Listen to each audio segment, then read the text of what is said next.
कि एक प्रकार से इसे 1500 वर्ष में कोई आदमी पैदा हो जाता है, उसी तरीके से नेताजी हैं। नेताजी कहते थे कि समाजवाद तब आएगा जब हमारे बगल वाला भी हमारे बराबरी में खड़ा हो। मैं अपने आप को सौभाग्यशाली समझूंगा अगर मेरा कोई शरीर का अंग काम आएगा उनके लिए।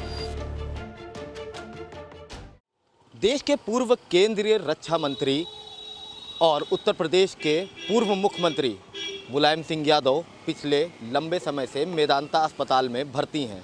हम लखनऊ के मुलायम सिंह यादव के आवास के बाहर हैं। आपको दिखा दें, इस आवास के बाहर भीड़ लगी रहती थी। बड़ी तादाद में जो कार्यकर्ता हैं वो इकट्ठा रहते थे। पर जब से नेताजी मेदांता अस्पताल में भर्ती हैं तब से यहाँ पर सन्नाटा पसरा हुआ है। ये रोडों पर बड़ी तादाद में कार्यकर्ता हर वक्त जमा रहते थे। अब यही रोड खाली दिखाई दे रही है। हम सपा कार्यालय पे मौजूद हैं। कुछ लोग यहाँ पर हैं हमारे साथ जिनसे हम बातचीत करेंगे और जानेंगे कि नेताजी के लिए किस तरह से दुआ करते हैं। नेताजी के जैसा देश में कोई नेता नहीं है। धरती पुत्र मुलायम सिंह यादव जिंदाबाद। हम उनके साथ बचपन से 1991 से जुड़े हैं और नेताजी जल्द स्वस्थ होकर घर आएँ। 1991 से आपने बताया जिस तरह से उनके साथ जुड़े हैं, तो उनका अभी उस समय से लेके अभी तक का जो राजनीतिक सफ़र है उसको कैसे देखते हैं आप? नेताजी रक्षा मंत्री थे। उन्होंने बहुत से बड़े बड़े काम किया। देश में जब सैनिक शहीद होता था तो वो वहीं पर मतलब दफना देते थे। नेताजी जब रक्षा मंत्री बने फिर जो है उन्होंने सम्मान के साथ उन शहीदों को घर वापस लाए। 10 लाख रुपए की राशि भी दिया और बहुत सी नौकरियां दिया आर्मी में। और नेताजी ने बहुत ऐसे कार्य किए हैं जो काबिल तारीफ़ हैं। युवाओं के लिए नेताजी ने बहुत सारे काम किए। हमारे साथ युवा भी है, हम आपसे बात करते हैं। ये बताइए कि युवाओं के लिए नेताजी ने बहुत सारा काम किया, तो कैसे देखते हैं आप मुलायम सिंह यादव जी को? नेताजी ने युवाओं के लिए बहुत बहुत अच्छे कार्य किए हैं। मैं नेताजी के बारे में यही कहूँगा कि वो जल्द से जल्द ठीक हों और हमारे बीच आएँ। अगर नेताजी के लिए मेरे अंग का कोई भी हिस्सा अगर चाहिए था तो मैं उन्हें हर वक्त देने के लिए तैयार बैठा हूँ। किसी भी अन्य पार्टी के लोग हों, उनके लिए नेताजी के लिए सम्मान है उनका। तमाम जो विपक्षी पार्टी के लोग हैं वो भी पहुंच रहे हैं अस्पताल नेताजी को देखने और देश भर में उनके लिए दुआएं चल रही हैं और पूजा चल रही है। तो इसको आप कैसे देखते हैं? देखिए, नेताजी का जो स्वभाव था और नेताजी का जो लगाव होता था, अगर वो जा रहे होते, अगर आपको पहचानते हैं तो वो अपना काफिला रुकवा देते थे। और आज उनके लिए जो करोड़ों दुआएं निकल रही हैं ये उनके अच्छे कामों के लिए है।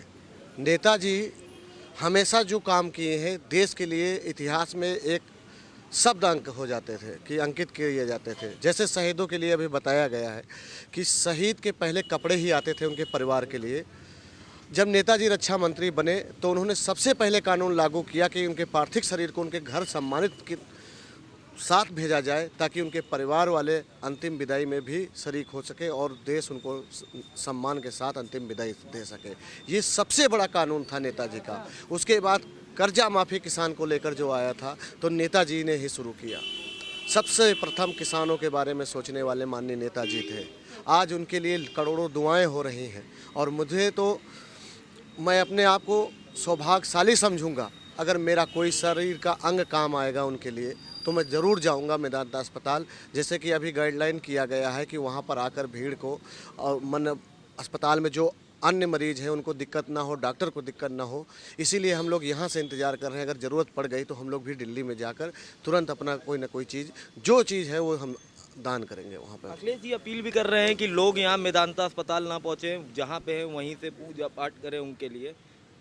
हाँ, मैं उनका सम्मान करता हूँ, इसीलिए हम लोग यहाँ से बैठ के उनकी खबर रखते हैं और टाइम पर हम लोगों को नेताजी भैया जी, आदरणीय प्रोफेसर साहब जी सूचित भी कर रहे हैं कि आप लोग धैर्य रखिए, नेताजी के में सुधार हो रहा है। बस ये सब आप सबसे दुआ कर रहे हैं। आपके टीवी के चैनल के माध्यम से सभी प्रदेशवासियों से निवेदन करते हैं कि उनके लिए दुआ करें, वो जल्दी से आएँ और हम लोगों को फिर से जो अधूरी लड़ाई है उनको लड़ने के लिए गाइडलाइन करें। आप लोग पार्टी से जुड़े हुए हैं तो अभी तक की क्या बताया गया कि क्या स्थिति है उनकी?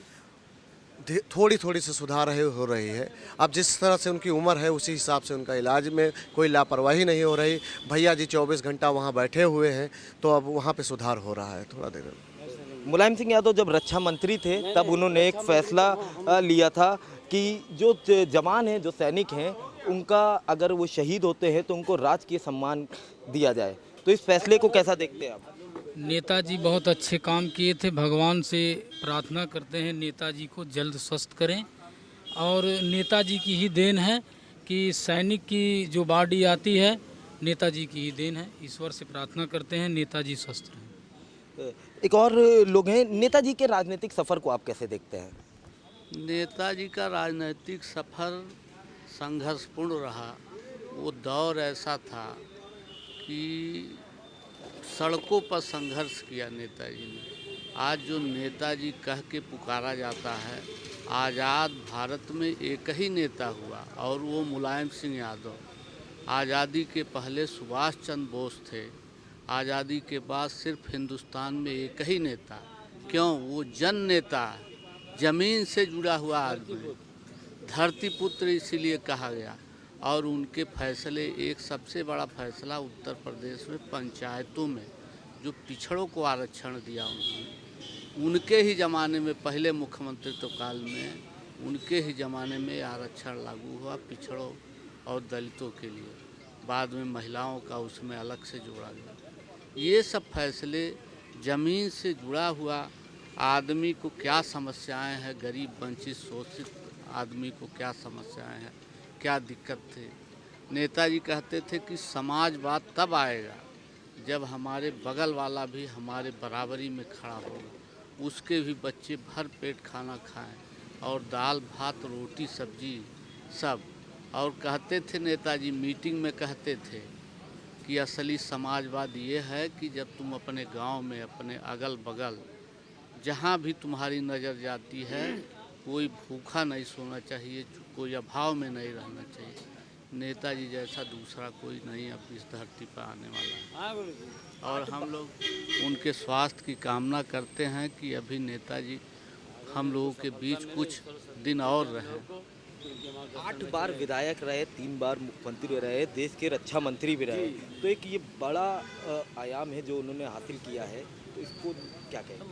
बड़ा आयाम हासिल करने के लिए उन्होंने बहुत ही संघर्ष किया है, और उनकी एक गाथा है।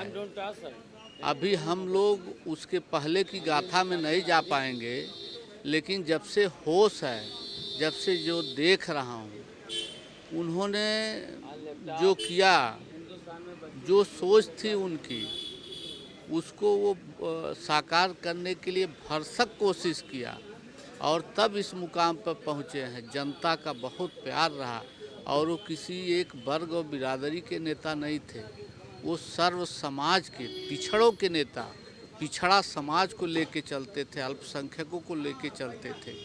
इस सामंतों के विरोधी थे वो शुरू से। तो नेता ऐसे नहीं कोई होता है, उसके लिए बहुत लाठियाँ खाई हैं, बहुत गोलियाँ खाई हैं, तब नेता हुए। एक सवाल और पूछना चाहेंगे, तब की सपा में और अब की सपा में कितना फ़र्क है? अब तब की सपा तब की बात है। अब नए दौर में नए तकनीक चल रहे हैं, नई सोच आ रही है, दूसरे ढंग का एक दौर आया है। 21वीं सदी जो राजीव गांधी कल्पना करते थे, आज कंप्यूटर और मोबाइल और क्या क्या है, भाई आप बहुत कुछ नहीं उस पर कह सकते हैं, लेकिन हमको बदलना पड़ेगा। भाई पहले का समय कुछ और था, लेकिन आज जैसे समाज बदल रहा है वैसे हमको भी बदलना पड़ेगा। ये पूछना चाहेंगे, 98 से लेकर अभी तक नेताजी के सफ़र को आप कैसे देखते हैं? मैं तो नेताजी के साथ जो है सन 1980 जब लोक दल आ बना था, जब चौधरी अजीत सिंह और नेताजी में दोनों लोगों में खटपट हो गया था, और चौधरी चरण सिंह उस समय जो है बिस्तर पर ले हो गए थे, मतलब वो बेसुध रहते थे, अचेतन अवस्था में थे। उस समय ज़माने से मैं उनके साथ हूँ, माननीय नेताजी के साथ में।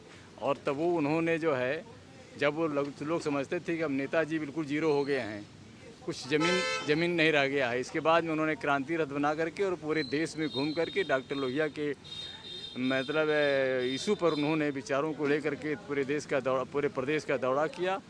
और लोगों को इकट्ठा किया, जो कार्यकर्ता थे उनको, तो कार्यकर्ता एक तरफ माननीय मुलायम सिंह यादव जी के साथ हो गए और इसके बाद में जो है उन्होंने क्रांति रथ से एक बड़ी ताकत पैदा किया, घूम घूम करके पूरे गांव-गांव में लोगों को एहसास कराया कि हम चौधरी चरण सिंह के सपनों को साकार करेंगे, चौधरी अजीत सिंह नहीं, क्योंकि चौधरी सर उनके लड़के हो सकते हैं मगर उनके वारिस नहीं हैं, मैं उनका राजनीति का वारिस हूँ।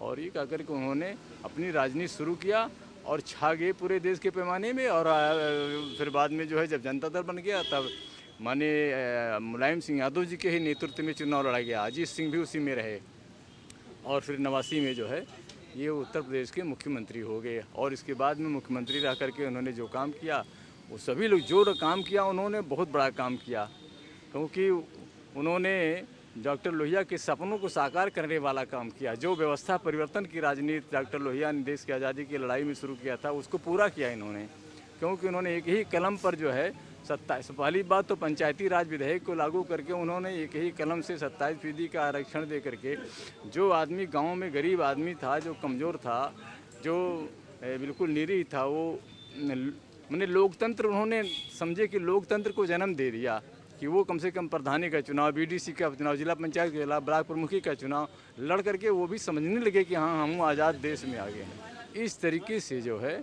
इस तरीके से माननीय मुलायम सिंह यादव जी ने मतलब ये एहसास कराया कि मतलब ये है कि जो हमारे देश की जो राजनीति है वो अगर अच्छी दिशा में जाएगी तो परिवर्तन आएगा। और जो अदना आदमी है, जो ज़मीन पर का आदमी है, जो ज़िंदगी भर जिन लोगों ने एहसास नहीं किया कि हम आज़ाद मुल्क के निवासी हैं, उनको एहसास कराया उन्होंने, हक दिलाया लोगों को, गाँव के गरीबों को, तमाम लोगों को।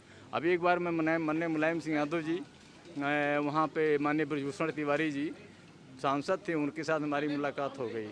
तब उन्होंने कहा, लिफ्ट में उन्होंने कहा, मैं तिवारी जी से कहा कि देखो तिवारी जी, नेता और भिखारी एक होता है, नेता जितने चलता है उतने अधिक पब्लिक से जुड़ता है, भिखारी जितने चलता है उतने अधिक भीख पाता है। तो इस तरीके से जो उनकी भाषा थी, जो उनकी सोच थी, वो बहुत बड़ी सोच थी। और इस धरती पर आप समझिए कि एक प्रकार से इसे 1500 वर्ष में कोई आदमी पैदा हो जाता है, उसी तरीके से नेताजी हैं। आज मतलब ये है कि वो ज़िंदगी और मौत से जूझ रहे हैं और मशीन के सहारे समझिए वो जिनकी ज़िंदगी है। लेकिन अगर उनके बारे में, उनकी ज़िंदगी के बारे में सोचिए तो ये लगता है कि आपके ये कितने सालों बाद, हज़ारों साल बाद कोई ऐसा आदमी पैदा होगा जो कम से कम मुलायम सिंह के रूप में रहेगा। तो इस तरीके से नेताजी ने बहुत कुछ किया है इस प्रदेश के लिए, आम आदमी के लिए।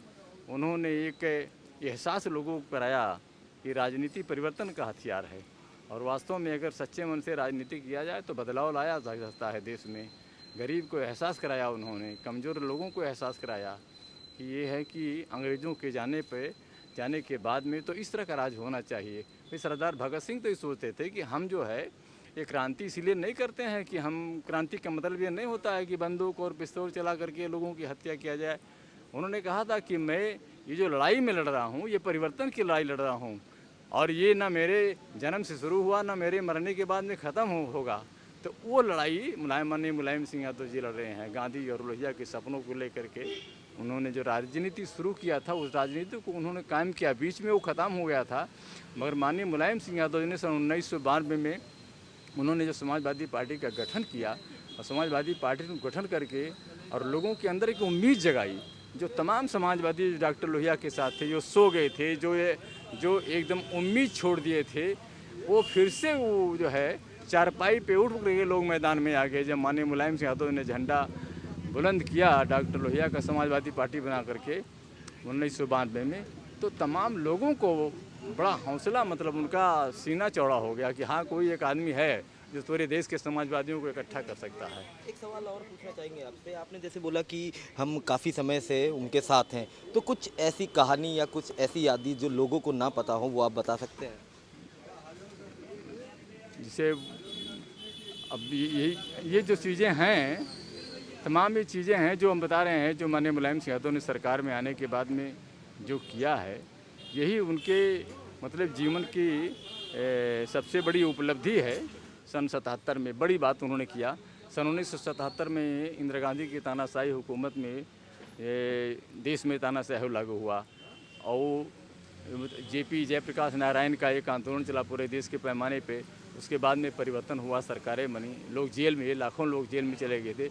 माननीय मुलायम सिंह यादव जी पहले आदमी ऐसे हैं उत्तर प्रदेश में जो सरकार बनने के बाद में उन कार्यकर्ताओं को जो लोकतंत्र की बहाली के लिए लड़ाई लड़े थे, जेल में गए थे, उनको उन्होंने लोकतंत्र रक्षक सेनानी का दर्जा दिया और उनको जो है सम्मान राशि के रूप में 500 रुपया देने का काम किया और तमाम सुविधाएं दिया। उन्होंने पास बना दिया कि ये जो है एक आदमी के साथ में उत्तर प्रदेश के रोडवेज की बसों में कहीं भी यात्रा कर सकते हैं। एक कार्यकर्ताओं के मन में एक उन्होंने एक जिज्ञासा ये पैदा किया कि संघर्ष में रह करके आदमी जो है अगर लड़ता है देश और समाज के लिए तो उसको कुछ ना कुछ मिलेगा। आज भरोसा लोगों का टूट गया है। आज तमाम ऐसे कार्यकर्ता हैं जो तमाम मेहनत किए हैं, ज़िंदगी उसी में कुर्बान कर दिए हैं, मगर यह है कि उनको अब मिलने वाला कुछ नहीं है, क्योंकि आज देश में आज़ाद उनके पास पैसा नहीं है और न विचारधारा है, क्योंकि विचारधारा की भी शून्यता आ गई है और पैसा इतना है नहीं। और पहले लोगों के पास पैसा नहीं रहता था, इसके बाद भी माननीय मुलायम सिंह यादव जी ने जो लोग उनके साथ में मतलब कुर्बानी दिए या अपने उनके साथ में अपना जीवन जो है गुजारे, उन लोगों को कहीं ना कहीं उन लोगों ने उनको स्थान दिया, उनको सम्मान दिया था। तमाम लोग ऐसे मान लो ब्रिजभूषण तिवारी जी थे, मर गए तो उनके बेटे को उन्होंने एमपी बना दिया। मोहन सिंह थे, बड़े नेता थे, पार्टी के लिए बहुत काम किए थे, बहुत संघर्ष किए थे, वो मर गए तो उनको बेटी को बना दिए। इज्जत यादव मर गए तो फिर उनके लड़के को जो मतलब यह है कि जिन लोगों ने पार्टी आओ मरने के बाद में उनके लोगों को उन्होंने भूले नहीं, हो ऐसे नेता बहुत कम होते हैं कि जो कम से कम अपने कार्यकर्ताओं को इस तरह से ध्यान रखते हैं। और उनको इसीलिए ध्यान रखना चाहिए कि कार्यकर्ता ये न समझे फिर राजनीति में कोई रहेगा ही नहीं, समाज सेवा का काम कोई करेगा ही नहीं, कोई जेल नहीं जाएगा, कोई महंगाई भ्रष्टाचार जुल्म के खिलाफ कोई लड़ेगा ही नहीं, अगर उसको ये पता नहीं होगा कि राजनीति का लाभ हमें मिलना चाहिए। तब की सपा में और अब की सपा में कितना फ़र्क है? बहुत फ़र्क है। सपा की बात आप छोड़िए, राजनीति ही बदल गई है। हाँ, आप खाली एक समाजवादी पार्टी की ना बात कीजिए। समाजवादी पार्टी में तो अभी खैर थोड़ी अच्छाइयाँ हैं। अभी मैं गया था और नेताजी से मिल करके वहाँ मतलब मैदानता में मैं परसों आया हूँ और वहाँ पे मैं गया हूँ, यहीं लखनऊ से चला हूँ और ये आगरा तक गया हूँ। आगरा एक्सप्रेस वे जो बना हुआ है, इस पर चलने के बाद में आपको लगेगा कि ये पैसा कहाँ था कि माननीय अखिलेश यादव जी ने इतनी बड़ी सड़क बनवा दिया। आप मेट्रो पर बैठ लीजिए यहीं, आपको एहसास होगा कि आखिर में ये पैसा कहाँ से आया। आज कह रहे हैं कि पैसा है ही नहीं है, खजाने में पैसा नहीं है, वित्तीय संकट आ गया है देश में और तमाम लोगों के नौकरियां में कटौती दी जा रही है, उनको समय के पहले रिटायरमेंट दे दिया जा रहा है, नई भर्तियां नहीं है, स्कूल में मास्टर नहीं है, अस्पताल में डॉक्टर नहीं है। ऐसी स्थिति है इस समय। पैसा पता नहीं कहाँ से था कि उन्होंने मेट्रो बनाया। एक बार मेट्रो आप लखनऊ के बैठ लीजिए, देखने के बाद देख लीजिए कि मैंने हाँ कि कौन आदमी इस तरह से करिश्मा काम किया, विकास का जो काम किया उन्होंने।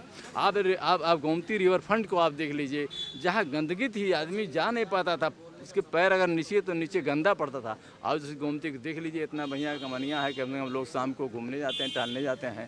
तमाम इस तरह के काम है। समाजवादी पार्टी ने जो परिवर्तन का काम किया, इसीलिए इस समाजवादी पार्टी आज भी जो है वो देश की आज़ादी की लड़ाई के जो उनके नेता थे, गांधी थे, लोहिया थे, जिन्होंने नारा दिया था, उन नारों के उनके सपनों को साकार करने का काम कर रही समाजवादी पार्टी। इस नाते मैं देख रहा हूँ, हमें कह रहे हैं कि समाजवादी पार्टी में भी कमियाँ आई हैं, मगर यह है कि बदलते बदलते लोग कुछ जो है उनके अंदर कुछ अंश बचा हुआ है अच्छाइयों का, और कुछ लोग तो पूरी तरह से जो है बिल्कुल बदल गए हैं। इस नाते राजनीति बदले हुए परिवेश में कुछ कहने लायक नहीं है कि राजनीति वो पहले वाली नहीं है। अब तो बस आप समझिए कि किसी तरीके से सबसे बड़ी बात तो ये है कि जो चौथा स्तंभ है आपका मीडिया, ये मीडिया खुद ही जो है अपने उसूलों पर, अपने सिद्धांतों पर नहीं रह गया। अगर ये नकेल पकड़े हैं भाई नेताओं को, जिससे मान लो है कि जो राजनीति करने वाले ये न्यायपालिका, व्यवस्थापिका, कार्यपालिका, ये जो है उसमें न्यायपालिका की कम से कम बड़ी जिम्मेदारी ये है, वो कम से कम यह रास्ता दिखाती है कि हाँ आप गलत रास्ते पे जा रहे हैं। तो एक नकेल लगाने वाली चीज़ से इसलिए आपका मीडिया भी है नकेल की चीज़ है, मगर नकेल नहीं लगा रहे हैं, ये सपोर्ट करने लगे हैं। जो गलतियां हो रही हैं, जो भ्रष्टाचार पनप रहे हैं, जो तमाम ऐसे लोग हैं जो समाज के लिए देश के लिए काम करना नहीं कर रहे हैं, खाली लूटने वाला काम कर रहे हैं, इस पर नकेल भी लगना चाहिए। आखिरी बात तो देखिए, ये तमाम लोग थे जिन्होंने साफ तौर से बताया कि नेताजी मुलायम सिंह यादव के लिए तमाम दुआएं चल रही हैं, पूजा हो रही है, अर्चना हो रही है। और साथ साथ आपको बता दें कि जो नेताजी मुलायम सिंह यादव हैं वो गुरुग्राम के मेदांता अस्पताल में भर्ती हैं, उनकी सेहत में कोई सुधार नहीं है। जल्द ही लोगों की कामना है कि जल्द ही वो स्वस्थ होकर वापस आएंगे। वीडियो जर्नलिस्ट राज के साथ मैं अबू तलहा, आज की खबर लखनऊ।